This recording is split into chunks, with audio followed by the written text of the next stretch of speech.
हर खबर पर होगी आपकी पकड़। डाउनलोड कीजिए एबीपी लाइव ऐप। मुंबई में पूर्व नेवी अफसर से मारपीट में शिवसेना के 6 कार्यकर्ता गिरफ्तार किए गए।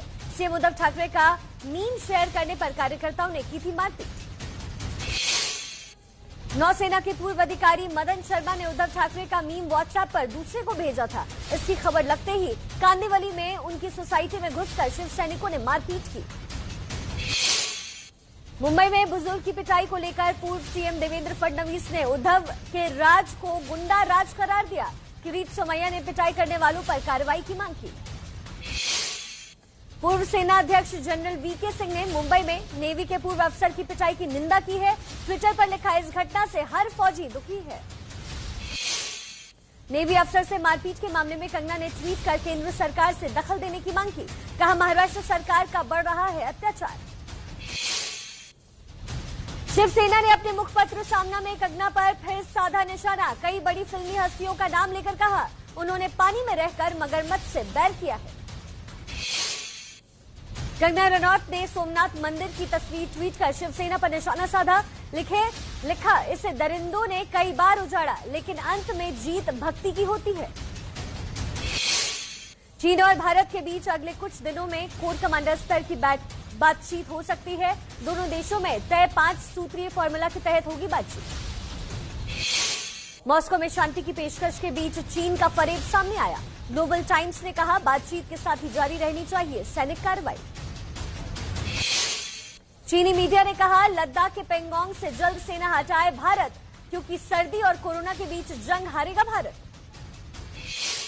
देश में कोरोना मरीजों की तादाद 46 लाख के पार पहुंच चुकी है। पिछले 24 घंटे में 97,000 से ज्यादा नए मामले सामने आए। पटना में बीजेपी अध्यक्ष जेपी नड्डा आज सीएम नीतीश कुमार से करेंगे मुलाकात। बिहार चुनाव में सीटों के बंटवारे पर होगी बातचीत। मुजफ्फरपुर की पद्मश्री राजकुमारी देवी से आज मिलेंगे बीजेपी अध्यक्ष जेपी नड्डा। बिहार में किसान चाची के नाम से मशहूर है राजकुमारी देवी।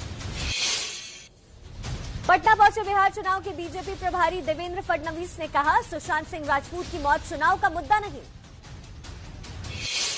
चुनाव के ऐलान से पहले बिहार को पीएम मोदी देंगे 16,000 करोड़ के तोहफे। अगले 10 दिन में कई परियोजनाओं की शुरुआत करेंगे।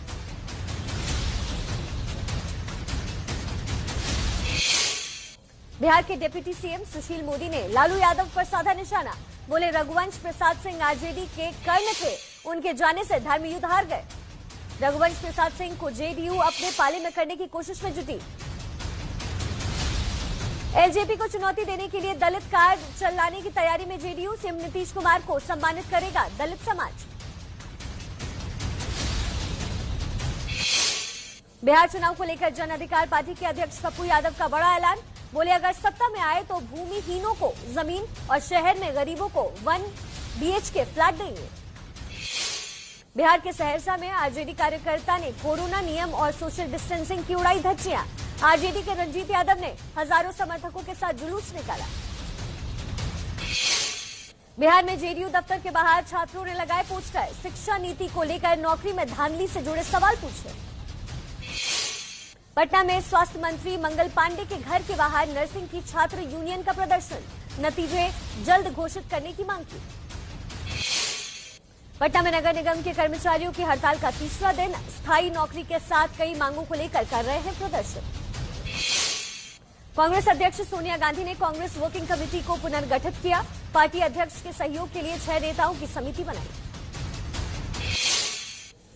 कांग्रेस में फेरबदल में रणदीप तारिक अनवर और जितेंद्र सिंह महासचिव बनाए गए। चिट्ठी लिखने वाले गुलाम नबी आजाद की महासचिव पद से छुट्टी हुई।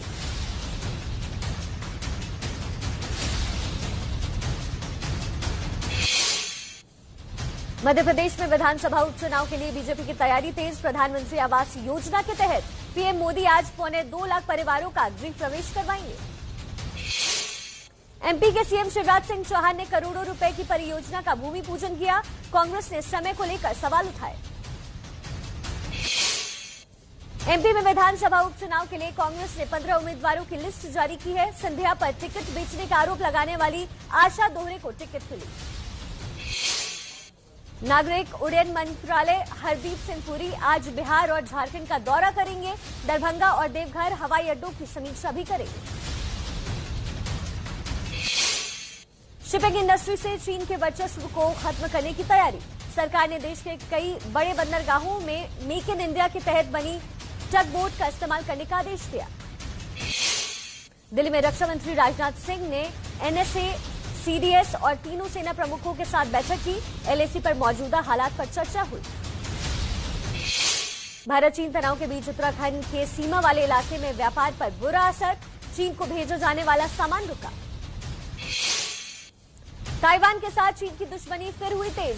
चीन के लड़ाकू विमान ताइवान में घुसे तो ताइवान सरकार बोली दोबारा आए तो गिरा देंगे। सूत्रों के मुताबिक ड्रग्स केस की पूछताछ में रिया चक्रवर्ती ने कई फिल्मी सितारों के नाम लिए हैं। इनमें से कुछ एक्टर सुशांत के फार्म हाउस पर पार्टी में आते।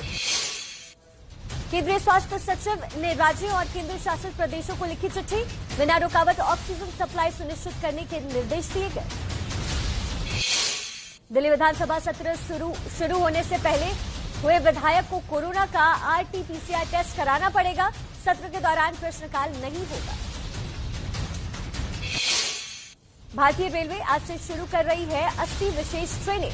जहां भी ट्रेन की मांग ज्यादा होगी वहां एक्चुअल ट्रेन से पहले एक क्लोन ट्रेन चलाई जाएगी। नोएडा ग्रेटर नोएडा रूट पर आज से सुबह 6 बजे से रात 10 बजे तक चलेगी मेट्रो। कोरोना की वजह से 14 और 15 सितंबर को इलाहाबाद हाई कोर्ट बंद रहेगा। इस दौरान कोर्ट परिसर को सैनिटाइज किया जाएगा। पश्चिम बंगाल में बीजेपी प्रदेश अध्यक्ष दिलीप घोष ने कहा कोरोना तो खत्म हो चुका है, ममता बेकार में लॉकडाउन लगा रही है। यूपी के पूर्व मंत्री गायत्री प्रजापति फिर लखनऊ से गिरफ्तार किए गए। धोखाधड़ी, जालसाजी और धमकाने का आरोप लगा। लखनऊ के मलिहाबाद में एक हत्या के विरोध में गांव वालों और पुलिस वालों के बीच हिंसक झड़प हुई। एक युवक को गोली लगी। यूपी के अलीगढ़ में गहने की दुकान में लूट। 35 लाख के गहने और 50,000 रुपए की नकदी लूट कर फरार हुए। नेशनल टेस्टिंग एजेंसी ने जेईई मेंस के नतीजे घोषित कर दिए। 24 छात्रों ने 100% अंक हासिल कर बनाया इतिहास।